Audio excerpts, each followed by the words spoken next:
사무엘상 15장.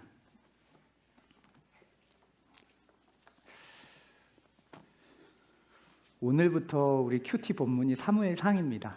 그래서 같이 말씀을 들으면서 큐티를 하시면 정말 좋습니다. 요한복음 16장까지 다뤘는데 잠깐 멈추고 17장부터는 다시 또 내년에 하는 걸로 하고 사순절날 좀 더 집중해서 예수님을 묵상하는 걸로 하고 오늘부터는 이 다윗에 대한 이야기를 좀 8주에서 9주 정도 여러분과 함께 나누도록 하겠습니다. 사무엘상 15장 10절에서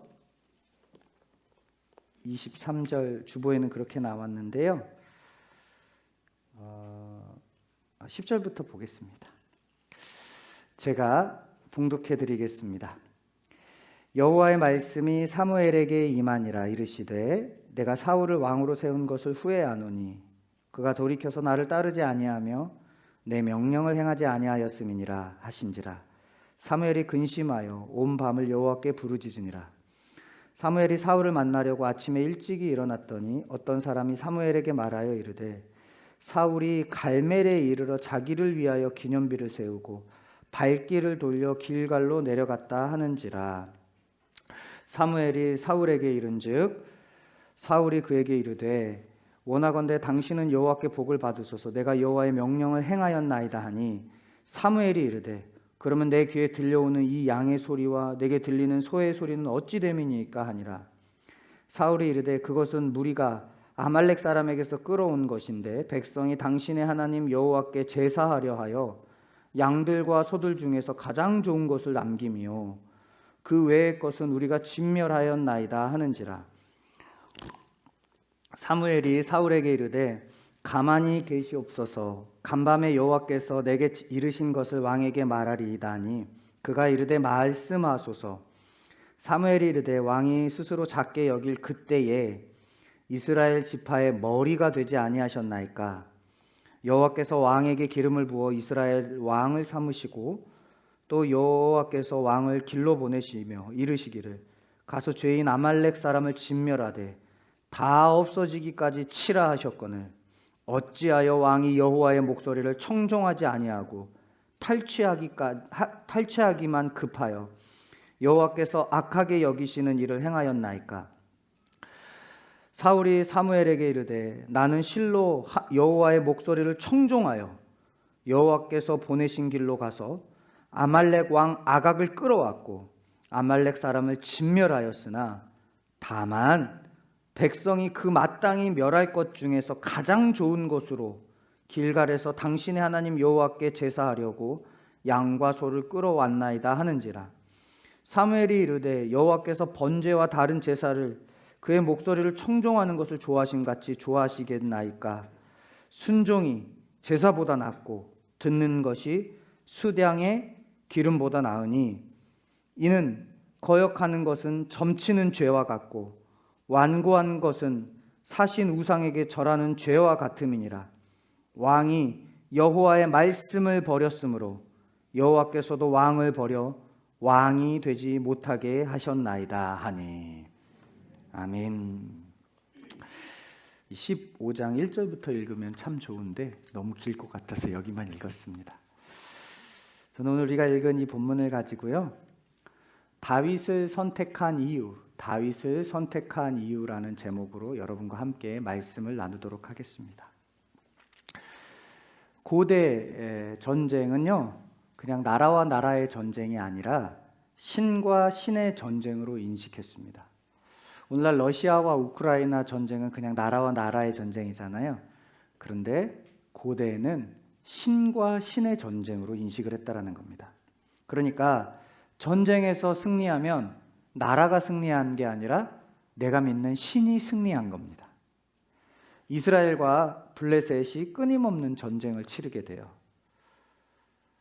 여러분, 이스라엘과 블레셋의 전쟁은 누구와 누구와의 전쟁일까요? 단순히 나라와 나라의 전쟁이 아니라 이스라엘이 믿는 하나님과 블레셋이 믿는 신이 전쟁을 하는 것으로 그 당시 사람들은 인식을 했다라는 거예요. 우리 믿는 사람 입장에서는 이 전쟁에서 누가 이겨야 할까요? 당연히 이스라엘 백성이 이기면 참 좋겠죠. 그런데 이 전쟁에서 이스라엘 백성이 멋지게 승리하면 좋은데 처참하게 패배를 하고 맙니다. 그 전쟁으로 이스라엘 군사가 4,000명이나 죽게 됩니다. 4,000명이나 패배한 것을 보면서 우리가 하나님을 믿는데 왜 패배했지? 이스라엘 장로들이 패배의 원인을 분석하기 시작합니다. 분석해서 내놓은 결과, 우리가 이번에 전쟁을 나갔는데 법궤, 언약궤를 가지고 나가지 않아서 우리는 전쟁에 패배한 것이다 라는 결론을 내리게 됩니다. 여러분, 하나님은 장소에 갇히시는 분일까요? 어떻게 생각하세요? 여러분, 주님 만나러 교회 오시는 거 맞을까요? 틀릴까요? 맞지만 틀립니다. 주님은 어디서도 만날 수 있습니다. 할렐루야. 주님은 교회에서도 당연히 만나는 겁니다. 그런데 여러분, 일상에서도, 길거리에서도, 심지어 화장실에서도 주님을 만나실 수 있습니다. 저희 아내가 저한테 하지 말라고 하는 게 화장실에서 책 보는 거거든요. 화장실에서 책 보면 왜 이렇게 집중이 잘 돼요? 저만 그런가요? 근데 제가 요즘에는 안 봐요.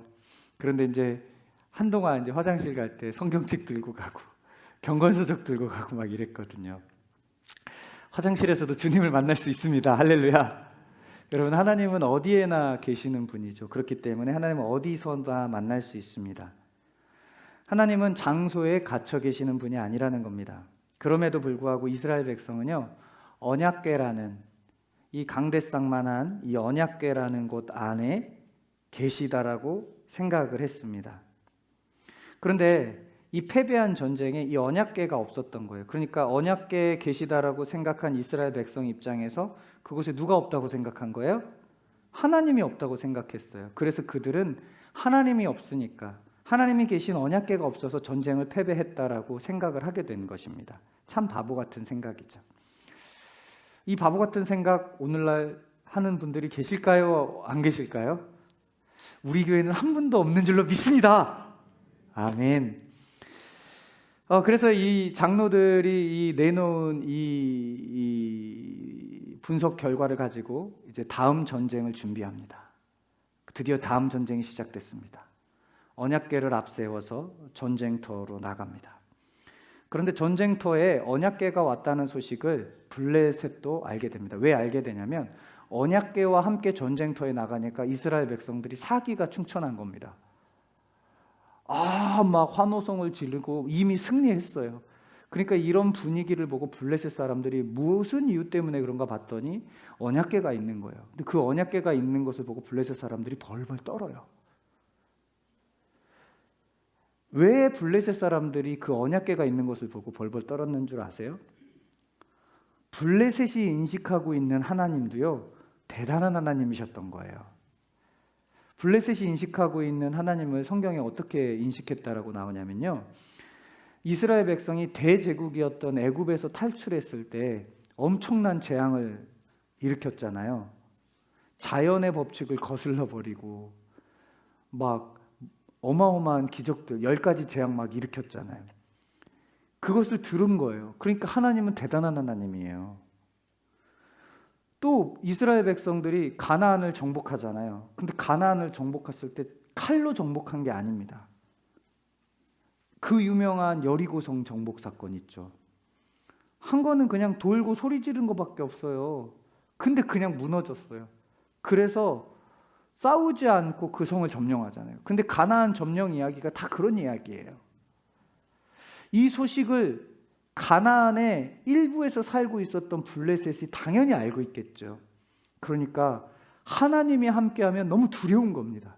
근데 그들도 하나님이 어디에 계시다고 생각을 했냐면 법궤 안에 계시다고 생각을 한 거예요.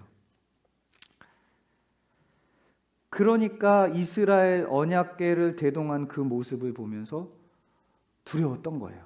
그런데 반대로 이스라엘 백성은 왜 환호성을 질러요? 너무 든든한 거예요. 하나님이 계시니까. 이 든든함을 가지고 드디어 전쟁이 시작됩니다. 두 번째 전쟁이죠. 이겼을까요? 졌을까요? 분위기상 이겨야 되는데 왠지 졌을 것 같죠. 그렇습니다, 여러분. 언약궤를 대동하고 사기가 충천했음에도 불구하고 이 전쟁도 처참하게 패배를 합니다. 첫째 전쟁의 피해자가 4,000명의 전사자였습니다. 두 번째 전쟁은 보병만 3만 명이 죽게 됩니다. 보병만 3만 명 죽었다는 건 이 말을 타고 다니는 기마병이나 뭐 이런 거 있잖아요. 이런 사람들까지 하면 훨씬 많이 죽었다는 겁니다. 엄청난 패배죠. 앞서 얘기했지만 저는 오늘부터 8주에서 9주 동안 다윗에 대한 이야기를 좀 하려고 합니다. 그런데 다윗에 대해서 이야기를 하기 전에 우리가 오늘 좀 사울에 대해서 생각을 해보고 싶어요. 왜 사울에 대해서 생각을 해보고 싶냐면 원래 하나님이 처음부터 선택했던 왕은 다윗이 아니라 사울이었잖아요.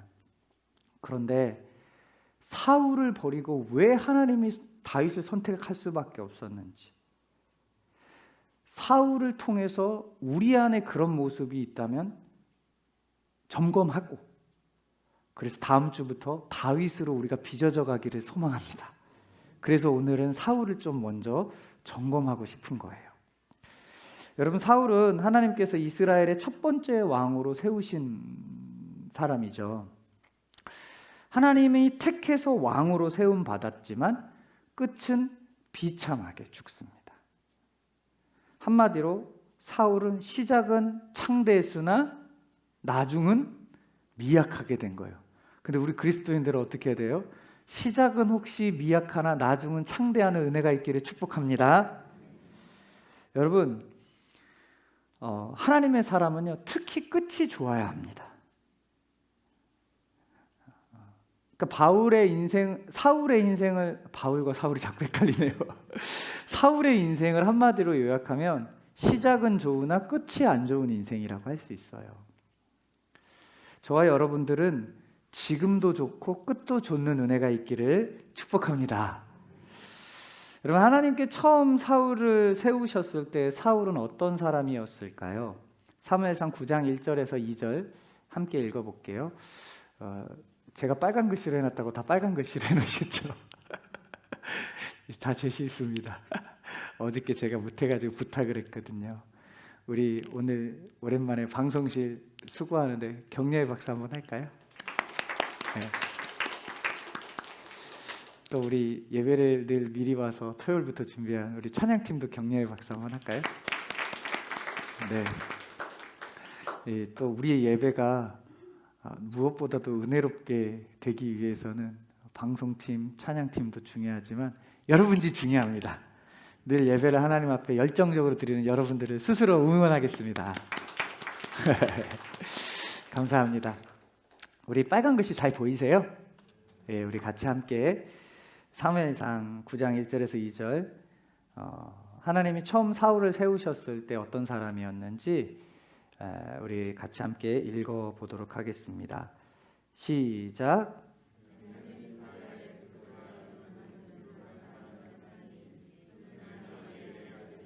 스롤의 손자여 백고라세의 증손이요 아비아의 현손이며 베냐민 사람이더라.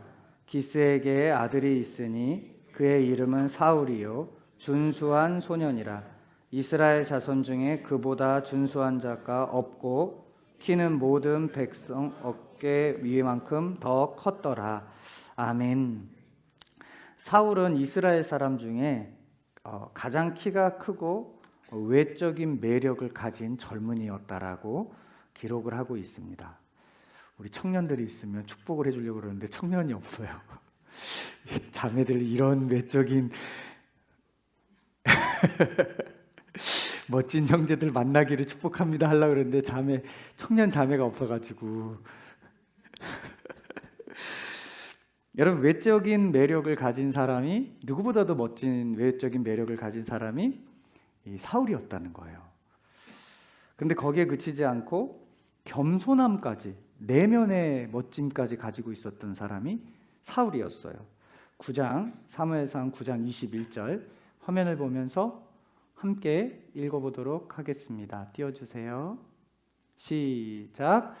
사울이 대답하여 이르되 나는 이스라엘 지파의 가장 작은 지파 베냐민 사람이 아니니까 또 나의 가족은 베냐민 지파 모든 가족 중에 가장 미약하지 아니나이까 당신이 어찌하여 내게 이같이 말씀하시나이까 하니 아멘.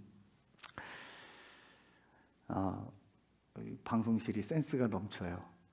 금방 검정색으로 바뀌었어요. 감사합니다. 사울이 처음 하나님께 부름받을 때 자신의 부족함과 연약함을 너무나 잘 알고 있는 고백이었어요. 그렇기 때문에 굉장히 겸손한 모습을 가지고 있었던 부분이 바로 9장 21절에 나오고 있었습니다. 여러분, 사람이 겸손하면 누구를 의지할까요? 하나님을 의지합니다. 그래서 사울은요, 처음에 왕이 되었을 때 전적으로 하나님을 의지하던 사람이었습니다. 자신이 대단해서 왕으로 세워진 것이 아니라 부족한 자신을 하나님의 은혜로 세웠다라는 것을 인식하고 그렇게 고백했던 사람이 사울이라는 겁니다.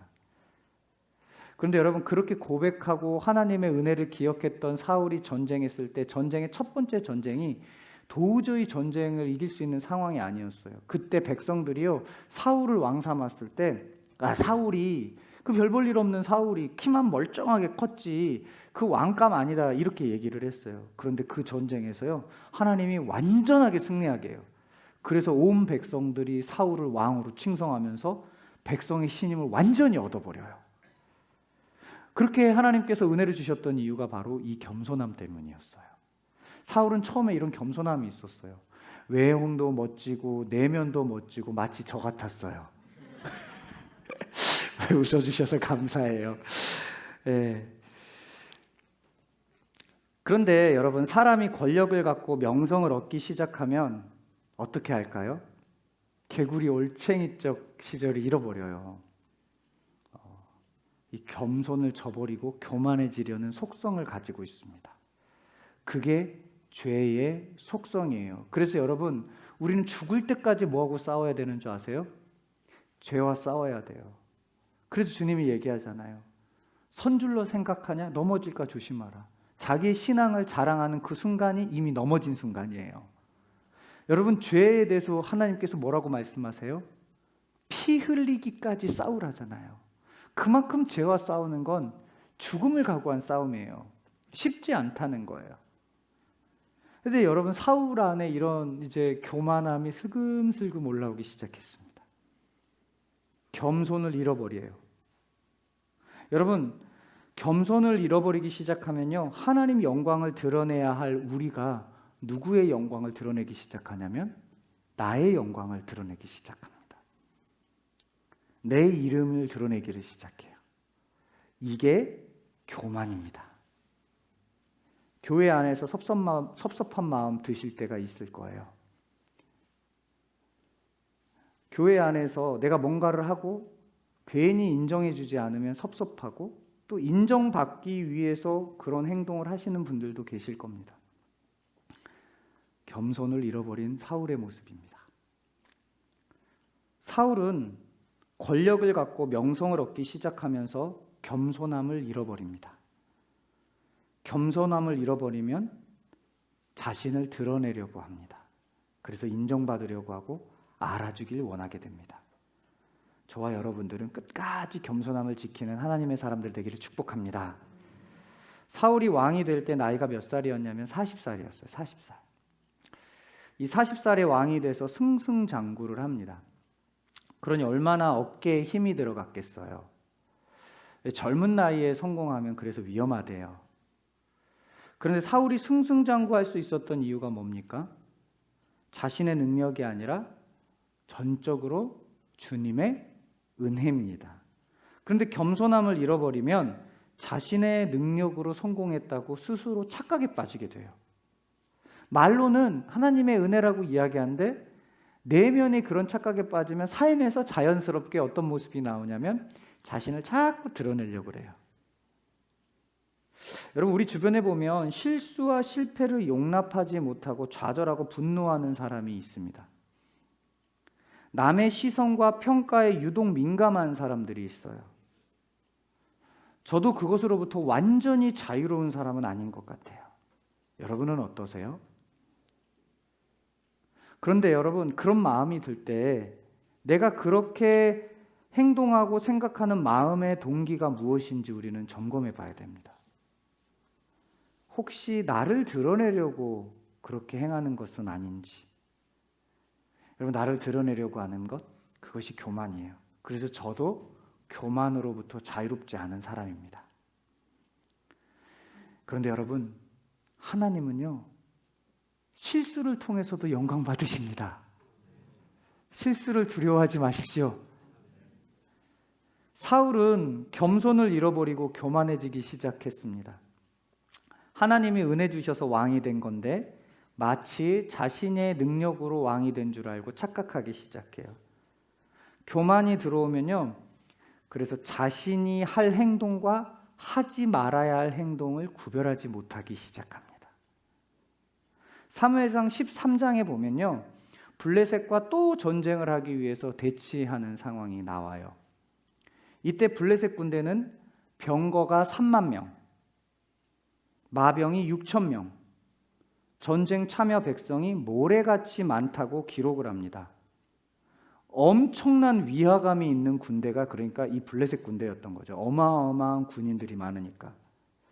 근데 그 군대를 보고 이스라엘 백성은 다음과 같은 행동을 합니다. 사무엘상 13장 6절에서 8절입니다. 같이 함께 읽어보겠습니다. 시작. 이스라엘 사람들이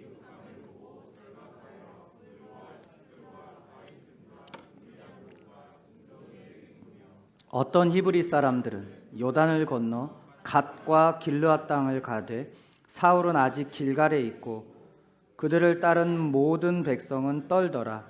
사울은 사무엘이 정한 기한대로 이레 동안을 기다렸으나 사무엘이 길갈로 오지 아니하며 백성이 사울에게서 흩어지는지라. 아멘. 방금 우리가 읽었던 이 말씀 안에는 동사가 3가지가 나옵니다. 동사라는 건 움직이는 걸 얘기를 하는 거거든요. 이 3가지가 나오는데 어떤 동사가 나오냐면 이 동사 3가지가 이 엄청난 위화감을 주는 블레셋 군대를 향한 이스라엘의 상태예요. 어떤 동사가 나오냐면 숨었다, 떨었다, 흩어져서 도망갔다, 이런 말이 나옵니다. 여러분, 사울은 왕이죠. 왕으로 백성들의 민심이 술렁이는 것을 보면 누구보다도 근심이 생기는 게 왕 아니겠어요? 그때 사울은 뭐 해야 할까요? 당연히 하나님의 도움을 구해야 합니다. 여러분, 당시 하나님께 도움을 구하는 사람들은 누구였냐면 제사장들이었어요. 이때 제사장이 누구였냐면 사무엘입니다. 특별히 전쟁을 나가기 전에 이스라엘 백성들은 먼저 늘 하나님께 예배를 드렸어요. 제사를 드렸어요. 근데 이 사무엘이 오질 않는 거예요. 며칠 동안 오질 않았냐면 7일 동안이나 오질 않아요. 근데 지금 전쟁 직전이에요. 그 7일의 기간 동안 숨고 도망가고 떨고 있었던 거예요.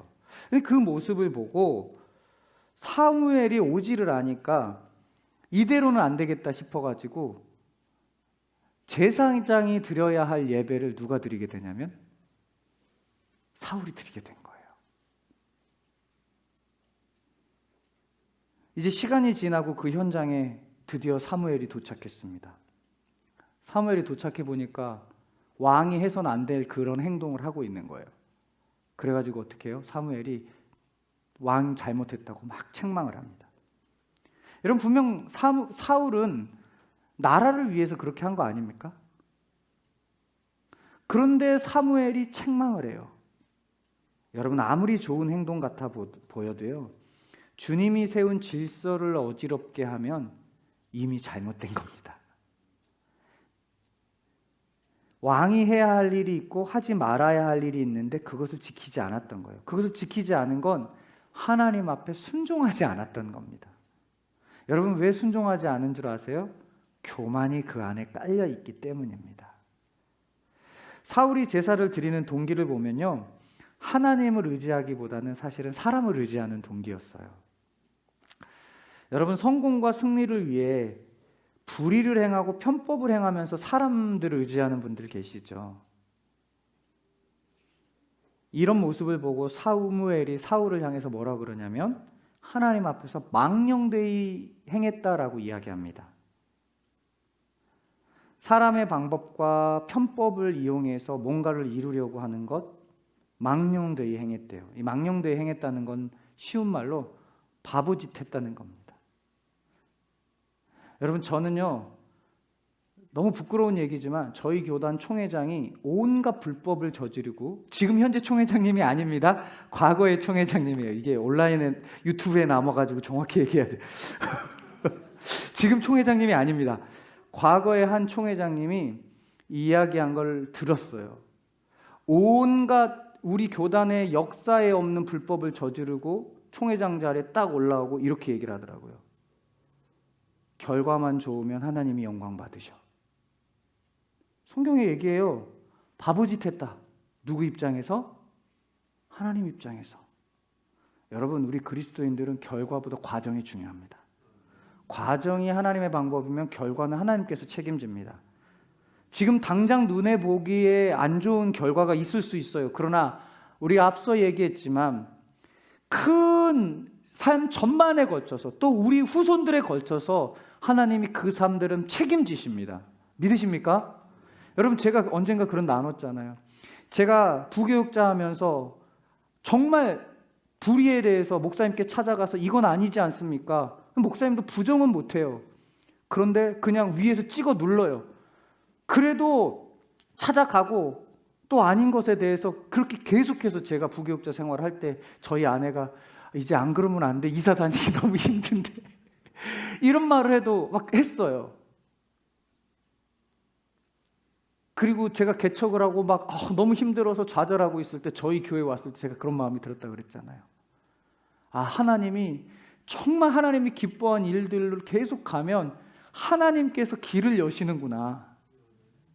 저는 자신 있게 얘기할 수 있어서 후배들한테 그렇게 얘기한다니까요. 하나님 두려워해. 목회자 두려워하지 마.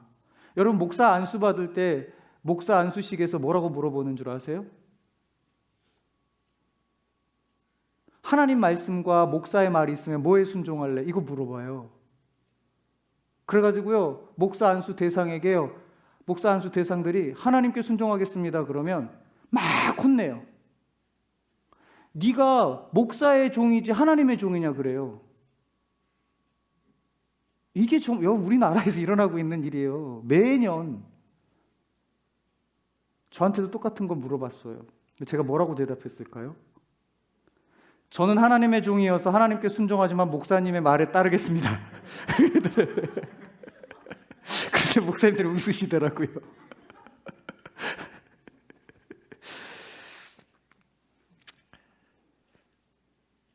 과정이 여러분 중요합니다. 잠깐 삼천포에 빠지면 원고 어디 하는지를 자꾸 잊어버려요.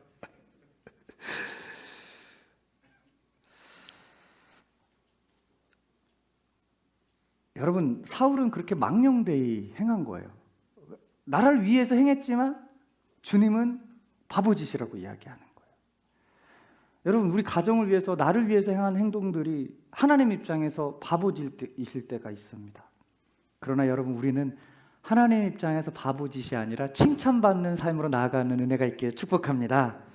사무엘상 13장을 보면요, 이때가 사울이 왕이 된 지가 2년대라고 기록을 하고 있어요. 사무엘상 13장 1절에 보면 겸손함 때문에 왕의 자리에 올랐지만 2년도 안 돼서 이제 슬금슬금 교만이 올라왔다는 겁니다. 근데 여러분, 제가 이걸 보면서 저를 돌아봤어요. 왜냐하면 제가 저희 교회 온 지는 올해 4년째입니다. 그래서 11월이 되면 만 4년이 돼요. 근데 제가 이 취임식을 한 지가 5월달 딱 2년이 됐습니다. 그래서 저도 교만하지 않아야지 저를 돌아보면서 말씀을 준비했습니다. 근데 제 모습을 보니까 참 교만한 게 많은 것 같아요. 그래서 주님의 은혜를 다시 구할 수밖에 없는 것 같아요. 여러분, 이렇게 교만을 점검하지 않고 그냥 교만을 방치하면 어떻게 되는 줄 아세요? 불순종이 따라옵니다. 사무엘상 15장에 또 전쟁이 일어나요. 왜 이렇게 전쟁이 많아요? 이번엔 블레셋이 아니라 아말렉과의 전쟁이 일어나요. 오늘은 이제 이 흐름 속에서 오늘 본문이 드디어 나옵니다. 그때 하나님께서 사울을 향해 아말렉과 전쟁을 할 때 이런 행동을 해라고 말씀하시면서 말씀하시는 말씀이 사무엘상 15장 3절이에요. 우리 15장 3절을 같이 한번 읽어볼게요. 시작. 지금 가서 아말렉을 쳐서 그들의 모든 소유를 남기지 말고 진멸하되 남녀와 소와 젖먹는 아이와 우양과 낙타와 나귀를 죽이라 하였나이다 하니, 이 우양이 아니라 수량일 거예요. 이게 제가 다 오타를 낸 겁니다. 예. 뭐래요? 남녀와 소와 젖먹이 아이까지, 그리고 양과 낙타와 나귀까지 다 죽이래요. 진멸하여. 누구를? 아말렉에 있는 것들을. 여러분, 진멸이라는 단어는 히브리어로 헤렘이라는 단어를 쓰거든요. 이 헤렘은 바쳐진 물건, 이런 뜻이에요. 바쳐진 물건, 누구에게 바쳐요? 여러분, 재물 누구에게 바쳐요? 하나님께 바치죠. 재물 드리는 현장이 어떤 현장이에요? 예배예요. 지금 하나님께 이 뭘 얘기하는 거냐면, 너 아말렉을 그렇게 진멸함으로 그 아말렉을 나에게 제물로 바쳐라라고 얘기한 거예요. 그게 헤렘이에요. 그게 진멸이에요. 이 말씀을 하나님이 분명하게 누구에게 하신 거예요? 사울에게 한 거예요. 그런데 사울이 어떻게 행했는지 아세요? 15장 9절을 보겠습니다. 우리 화면을 보면서 함께 읽겠습니다. 시작. 아각과 그의 양과 소의 가장 좋은 것 또는 기름진 것과 어린 양과 모든 좋은 것을 남기고 진멸하기를 즐겨 아니하고 가치 없는 하찮은 것은 진멸하니라. 헤렘 이야기를 듣고 이 말씀 읽으니까 어떤 잘못했는지 확 오시죠? 여러분, 사람은 누구나 실수를 할 수 있어요. 지금 제가 앞서 얘기했지만 그때도 이미 사울은 겸손함을 잃어버리고 하나님 앞에 교만한 모습이 있었어요. 자기 자리를 지키지 않고 자기 이익을 위해서 불의를 행하면서 하지 말아야 될 행동들을 했어요. 그럼에도 불구하고 하나님이 말씀하셨어요. 여러분, 우리가 죄를 짓고 잘못을 했을 때, 그런데 어느 날 말씀이 들려와요. 그것은요, 하나님의 엄청난 사랑입니다. 말씀을 들려지는 것은요, 하나님께서 기회를 계속 주시는 거예요. 그런데 사울은 이전에는 자신의 이익을 위해서 질서를 무시했어요. 그리고 월권을 했어요. 근데 이제는요, 하나님 말씀까지 자기 멋대로 해석합니다. 무시합니다. 그리고 불순종합니다. 여러분, 왜 불순종했을까요? 욕심 때문입니다. 양과 소의 좋은 것들 보니까 그냥 죽이기에 너무 아까운 거예요. 근데 그거 누구한테 드리는 거예요? 단순히 죽이는 게 아니라 하나님께 헤렘하는 거잖아요. 그런데 그게 너무 아까워요. 욕심나서 하나님께 불순종해요. 여러분, 아담과 하와가요, 뱀의 유혹에 왜 넘어갔어요? 욕심 때문입니다. 먹음직도 하고 보암직도 하고 욕심 때문이에요. 욕심이 우리를 순종으로 나아가지 못하게 해요. 그래서 욕심이 잉태한 즉 죄를 낳고, 죄가 장성한 즉 사망을 낳는다고 성경을 얘기한 겁니다. 이런 욕심 때문에 불순종한 사울을 향해 사울은 책망하는 거예요. 그 책망의 내용이 오늘 본문 19절인데요. 우리 성경을 보면서 19절을 같이 함께 읽어보겠습니다. 시작.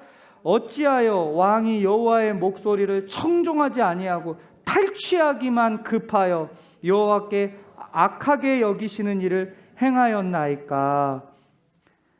이렇게 얘기를 해요. 그러자 21절에 사울이 뭐라 그래요? 우리 21절을 함께 읽어보겠습니다. 시작. 다만 백성이 그 마땅한 멸할 것 중에서 가장 좋은 곳으로 길갈에서 당신의 하나님 여호와께 제사하려고 양과 소를 끌고. 아멘. 내 하나님도 아니에요. 이 본문에 좀 충격이에요. 내 하나님도 아니에요. 네 하나님이래요. 여러분, 하나님, 우리 하나님 되기를 축복합니다. 근데 너의 하나님께 제사를 드리려고 했다는 거예요. 근데 이미 제사 현장에서 제사를 실패했잖아요. 헤렘 실패했는데 자기가 뭐라 그래요? 제사 드리려고 그랬대요. 여러분, 불순종한 사람들에겐 특징이 있어요. 자기만의 이유를 다 갖고 있어요. 순종하지 않으면서 난 이건 이래서 순종하지 못하고 있어요. 난 저것은 저래서 순종하지 못했어요. 저마다 다 이유를 가지고 있어요. 그러면서 어떻게 하는 줄 아세요? 성경 말씀을 인용해요. 근데 이렇게 목회자가 보면 말은 안 하지만 틀린 말들이 7, 80%예요. 예를 들면 이런 거예요. 요즘 젊은이들 사이에는 11조를 하지 말라는 11조 폐기론자들이 있어요. 네, 맞아요. 11조 폐기해도 됩니다. 신약에선 실제로 그래요. 그런데요, 11조 폐기 대신 신약 성경에서 뭐라고 얘기하는 줄 아세요? 다 바쳐라. 너무 충격이에요. 근데 구약 성경에선 친절하게 얘기하는 거예요. 너네들 다 바치면 못 살지? 그러니까 다 바치는 정신으로 11조 바쳐. 이 얘기하면 학자들도 말을 못해요. 다 바쳐 이러면. 근데 자기 마음대로 해석해요. 왜요? 이미 안에 불순종이 있는 거예요. 뭐 때문이죠? 욕심 때문에. 그래서 자신의 불순종을 인정하지 않아요. 저마다 이유를 대면서. 이것이 전형적인 교만의 모습입니다. 말도 안 되는 이유를 대니까 사무엘이 그걸 보고 뭐라 그런 거냐면 그 유명한 말 한 거예요. 수량이 제사보다 낫고, 죄송해요, 순종이 제사보다 낫고, 이렇게 얘기하는 거죠. 여러분, 사울은 시작이 참 좋았죠. 그런데 시간이 지나면서 점점 교만해지기 시작한 걸 지금 살펴봤습니다. 교만해지니까 자기 자리를 지키지 않아요. 교만해지니까 말씀도 제멋대로 해석해요. 교만해지니까 불순종합니다. 교만해지니까 내로남불이 신앙이 돼요. 불순종에도 이유를 대며 자신은 잘못이 없는 것처럼 말을 합니다. 제가 또 재밌는 한 가지가 또 묵상이 됐는데요. 말라기라는 성경에 보면 말라기 성경 이후에 바로 신약 성경으로 넘어가거든요. 이 사이가 400년이라는 공백기예요. 이걸 암흑기라고 그래요. 하나님 말을 안 해요. 근데 말라기 시작에서 왜 그런 시작이 어떤 내용이 있냐면 예배에 대한 내용이 나와요. 예배에 대한 내용. 너네 예배 똑바로 드려야 돼? 이스라엘 백성에게 저 예배 똑바로 드렸는데요. 야, 네 예배 제물 드릴 때 저는 것 병든 것 내가 안 받는 거 가지고 왔어요. 무슨 얘기세요? 제가 주님 앞에 예배 드렸죠. 이렇게 계속 말대꾸를 자기 나름의 이유를 댄다는 거죠. 그때 하나님께서 400년 동안 침묵해버린 거예요. 여러분, 근데 말라기만 그런 게 아니에요. 이사야에 보면 이사야는 이스라엘 백성이 바벨론 포로로 끌려갈 걸 예언하는 성경이거든요. 이사야도 똑같아요. 마당만 밟고 예배 간대. 교회 와요. 근데 주님이 주인이 아니야. 그냥 마당만 밟고 가요. 나 도장 찍었다? 주님 그거 보면서 이건 아니지. 그러면서 포로로 보내버린 거예요. 나름대로 다 이유가 있다니까요. 이게 여러분 다 교만의 모습인 겁니다. 이런 사울 가문에 하나님은 어떤 징계를 내리시는 줄 아세요? 사무엘상 13장 14절을 한번 읽어보겠습니다. 시작. 여호와께서 왕에게 명령하신 바를 왕이 지키지 아니하셨으므로 여호와께서 그의 마음을 맞는 사람을 구하여 여호와께서 그를 그의 백성의 지도자로 삼으셨느니라 하고. 무슨 말이냐면 사울의 왕위를 빼앗겠다는 겁니다. 그런데 사울의 왕위를 빼앗는데 누구에게 준다고 얘기하냐면 하나님 마음에 맞는 사람. 그러니까 그 하나님의 마음이 맞는 사람 중에 사울의 아들 요나단이 맞다면 요나단도 세울 수 있다는 가능성을 아직은 열어놔요. 그런데요, 아말렉과의 전쟁 이후에요, 정말 이 예배까지도 이렇게 불순종한 모습을 보면서 사무엘상 16장 28절에서는 어떤 징계가 나오냐면요, 우리 화면을 보면서 함께 읽어보겠습니다. 시작. 사무엘이 그에게 이르되 여호와께서 오늘 이스라엘 나라를 왕에게서 떼어 왕보다 나은 왕 이웃에게 주셨나. 아까는 요나단이 가능했어요. 마음에 합하면. 그리고 요나단은, 여러분, 사울의 사명은 뭐냐면 오늘 본문에도 슬쩍 나오는데요, 아말렉이나 블레셋을 쳐서 없애는 게 사울의 사명이에요. 근데 사울은요 죽이지 못해요. 근데 사울이 못한 거 누가 하냐면 요나단이 하는 장면이 나와요. 하나님 마음에 합한 모습이 있어요. 여러분, 블레셋 결정적으로 물리친 사람 누구예요? 골리앗. 사울이죠. 사울이래. 다윗이죠. 그래서 다윗이 하나님 마음에 합한 사람이에요. 사명을 이뤄서 그런 거예요. 할렐루야. 여러분, 그런데요, 그렇지 못하니까 사울에게 어떤 징계를 내려버려요? 너 왕, 이제 요나단도 못 간다. 이웃에게 줄 거다. 사울 가문의 왕을 끊어버린 거예요. 여러분, 사울을 선택한 분은 하나님이죠. 처음 세웠을 때 사울이 너무 겸손했습니다. 그러나 교만이 들어온 사울은 자신의 자리를 지키지 못했어요. 여러분, 이스라엘에게서 왕은요, 하나님의 말씀의 원리로 나라를 다스리는 거예요. 그러면 하나님이 사실 다스리는 거죠. 그래야 왕을 통한 하나님의 다스림이 백성에게 흘러가는 거예요. 그게 하나님의 나라예요. 여기에서 하나님의 나라를 누리기 위해서는 바로 이 말씀의 원리로 살아가는 겁니다. 그런데 말씀에 순종하지 않고 말씀의 원리를 무시하니까 하나님의 입장에서 대안이 필요하지 않겠어요? 그래서 대안으로 찾은 사람이 누굴까요? 다윗입니다. 그래서 다음 주부터 본격적으로 다윗을 다루려고 하는 거예요. 오늘 말씀 끝.